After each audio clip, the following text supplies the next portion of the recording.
With the continuous evaluations, training, policies, and procedures for the Reserve Deputy Program at the Delaware County Sheriff's Department, 45 highly trained deputies protect the community 12,000 hours per calendar year. Benicia Brown has more. Deputy Lenny Pop, the Reserve Training Coordinator and also a past Reserve Deputy, helps with the extensive training for each reserve. What a full-time police officer has to qualify at the academy, these reserves have to pass the same test as a full-time officer. They have to go through DTs, an hour of DT or 8 hours of DTs, which is defensive tactics. That means your striking, your wrestling, your joint manipulation, your less lethal options. In our 40-hour pre-basic, we put the guys through OC training, which is your CAPS gun. It's basically pepper and water. We spray the officers in the eyes. Becoming a reserve deputy isn't just for men. Women can also volunteer by filling out an application. The basic requirements are being 21 years old, a U.S. citizen, graduating from high school, and getting a GED.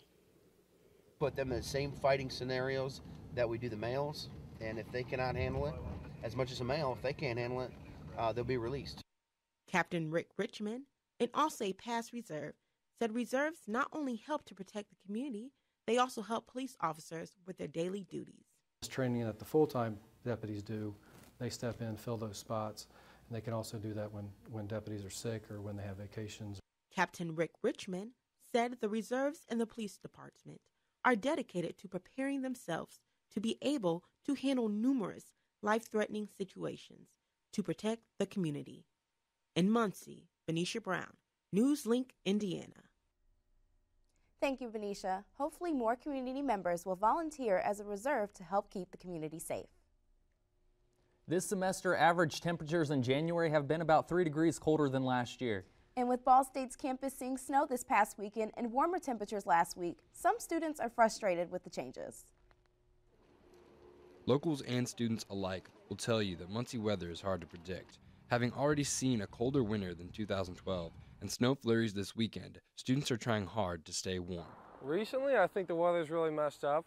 You know, one day it could be raining and 54 out, and the next day it could be snow and ice everywhere with a wind chill of -2 when you're going to class. I don't mind the snow, but I don't like the wind and it being super, super, super cold. I actually don't mind when it's like fluffy snow and it's actually not that super, super cold, but when it's like biting cold, I can't stand it. Temperatures are expected to rise towards the end of the week. John Nafziger, NewsLink, Indiana. Now, Aaliyah, we woke up with a lot of snow this morning. I know, I had to scrape off my car. I was almost a little bit late to class, but hopefully this snow is not going to last. Hopefully Michael Behrens can tell us more with that. Michael?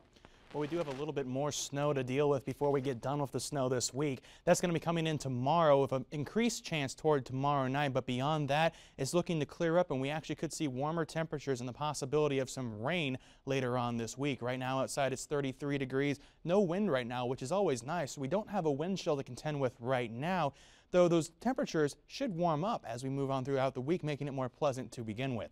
Taking a look at the satellite radar loop, the snow we had earlier, that's moved on out. We're clear right now. Tomorrow, however, we do have a little bit shot of more snow before we can clearly wrap this snow up. Coming up in your full forecast, we'll take a look at some snow chances, the sun returning, and the possibility of that warm-up.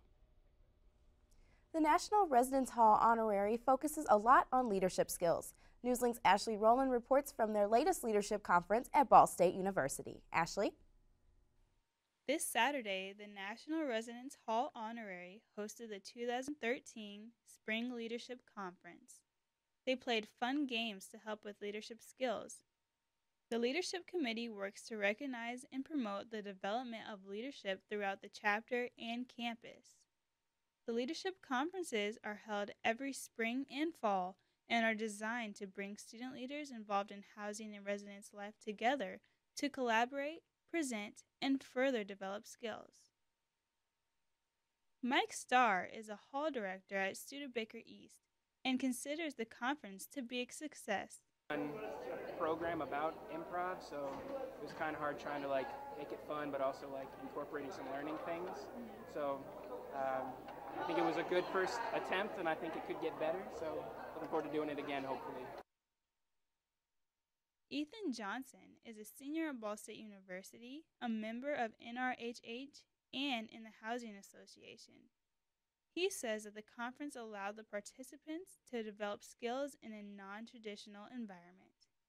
It's a really fun program because it gives you a way to look at leadership skills without being like, let's talk about communication. It gives you kind of a fun way to try something new, be a little bit silly, have some fun, but still learn how to be a better leader, a better communicator, all those good skills. For NewsLink Indiana, I am Ashley Rowland.